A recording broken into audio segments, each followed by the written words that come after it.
My mom would be at all my sporting events. Let's say I was playing football. My mother would be on the sidelines, and let's say the action on the field went one way. My mother would run along with it. She's like, Mark, get on, get on. I'd be like, oh my gosh. I'd be on the field, we get in the huddle with the guys. They go, Mark, is that your mother? I go, no, I never saw her before in my life. No, but seriously, some of you guys can relate to that. My mom, she really empowered me to become special in sports. See, the greatest gift my mother ever gave me, she believed in me. I've overdosed on drugs on 3 occasions where I should have been dead, but I believe I was kept here for a reason. You show me your friends, I will show you your future. How do I know this? Because I hung out with losers. I became the biggest loser of them all because I gave up everything I dreamt about as a little boy because of who I chose to surround myself with. My friends would drive me home at 2, 3, 4 in the morning. We'd be drunk and high in the car. We'd pull up in front of my house. My buddies would go, Mark, Mark, Mark, the light's on. I go, oh man, my mother's up. See, my mom wouldn't go to bed until she knew her son was still alive. I'd walk in, she'd say, hi Mark, how was your night? I go, it's good, Mom, I'm just gonna go to bed. She goes, can I talk to you just for a minute? I go, Mom, I'm tired, I'm just gonna go to bed. She goes, Mark, I haven't seen you all day and all night. Can I please talk to you? I go, man, just leave me alone. You bug me. I'd slam my bedroom door on the one person who believed in me. I was on a worldwide tour and I was wrestling overseas in Japan. After my wrestling match, I went upstairs to my hotel and I fell asleep.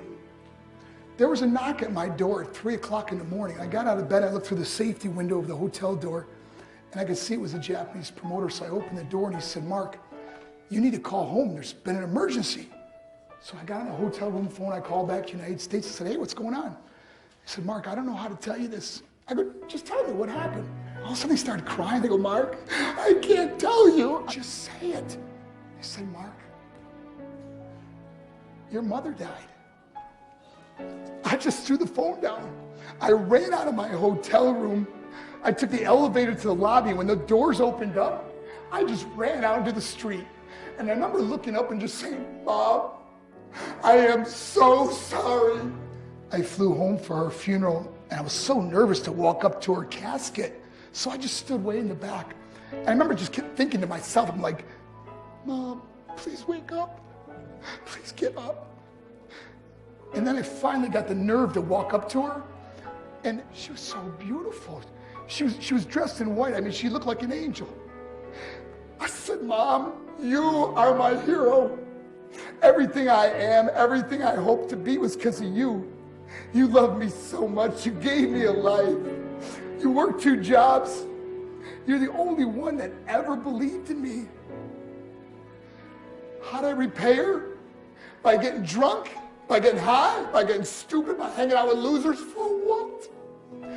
All she ever wanted to do was talk to me. If you have a mother or a father, tell them how much you love them.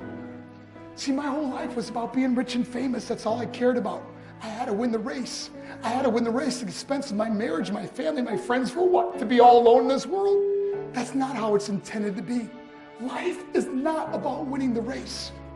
Life is about finishing the race, and how many people we can all help finish this race.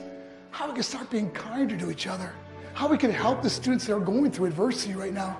How we could stop with the name calling and hurting other people.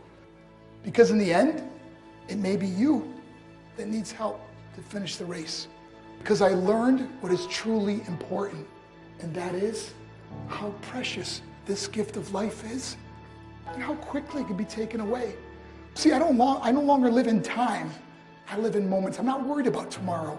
See, it's not what's in your pocket that matters. It's what's in your heart that truly matters.